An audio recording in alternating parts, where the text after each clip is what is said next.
ಮನೆಯೊಳಗೆ ನುಸುಳಲು ಯತ್ನಿಸಿದ ವಿಷಕಾರಿ ಹಾವಿನೊಂದಿಗೆ ಸೆಣಸಿದ ಸಾಕು ನಾಯೊಂದು ತನ್ನನ್ನು ಸಾಕಿದ ಕುಟುಂಬವನ್ನು ಸಾಹಸದಿಂದ ರಕ್ಷಿಸಿದ ರೋಚಕ ಘಟನೆಯೊಂದು ಉತ್ತರ ಪ್ರದೇಶದ ಬಲಿಯಾದಲ್ಲಿ ಭಾನುವಾರ ನಡೆದಿದೆ. ಹಾವಿನೊಂದಿಗೆ ಹೋರಾಡಿದ ಆ ನಾಯಿ ಕೆಲವೇ ನಿಮಿಷಗಳಲ್ಲಿ ಸಾವನ್ನಪ್ಪಿದೆ. ಮನೆಯವರ ಪ್ರಕಾರ ರಾತ್ರಿ ಸುಮಾರು 2 ಗಂಟೆಗೆ ನಾಗರಹಾವೊಂದು ಮನೆಯ ಕಡೆಗೆ ಬರುತ್ತಿತ್ತು. ಮನೆಯವರಿಗೆ ಅಪಾಯದ ಅರಿವಾಗುವ ಮೊದಲೇ ಸಾಕು ನಾಯಿ ಟಾಮಿ ಆ ಹಾವನ್ನು ಗುರುತಿಸಿ ತಕ್ಷಣವೇ ಬೊಗಳುವ ಮೂಲಕ ಮನೆಯವರನ್ನು ಎಚ್ಚರಿಸಿತು.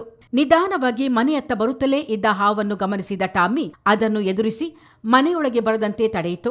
ಬಳಿಕ ನಡೆದಿದ್ದು ತೀವ್ರ ಹೋರಾಟ. ಕುಟುಂಬದವರ ಪ್ರಕಾರ ಸುಮಾರು 1 ಗಂಟೆವರೆಗೆ ನಾಯಿ ಮತ್ತು ಹಾವಿನ ಮಧ್ಯೆ ಕಾಳಗವೇ ನಡೆಯಿತು. ಟಾಮಿ ಹಿಂದೆ ಸರಿಯದೆ ಹಾವು ಸಾಯುವವರೆಗೂ ಹೋರಾಡಿತು. ಜಗಳದ ನಡುವೆ ಟಾಮಿಗೆ ಹಾವು ಕಚ್ಚಿತು. ಘಟನೆ ನಡೆದ ಸುಮಾರು 1 ಗಂಟೆ ಬಳಿಕ ಆ ನಿಷ್ಠಾವಂತ ಸಾಕು ನಾಯಿ ಸಾವನ್ನಪ್ಪಿತು.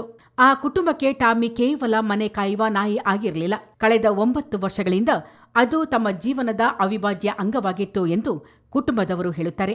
ಈ ನಿಷ್ಠೆಯಿಂದಾಗಿ ಘೋರ ದುರಂತದಿಂದ ನಮ್ಮನ್ನು ಕಾಪಾಡಿ ತಾನೇ ಬಲಿಯಾಯಿತು ಎಂದು ಮನೆಯವರು ನೊಂದು ನುಡಿದಿದ್ದಾರೆ. ಬ್ಯೂರೋ ರಿಪೋರ್ಟ್, ಚಿತ್ತಾರ ನ್ಯೂಸ್.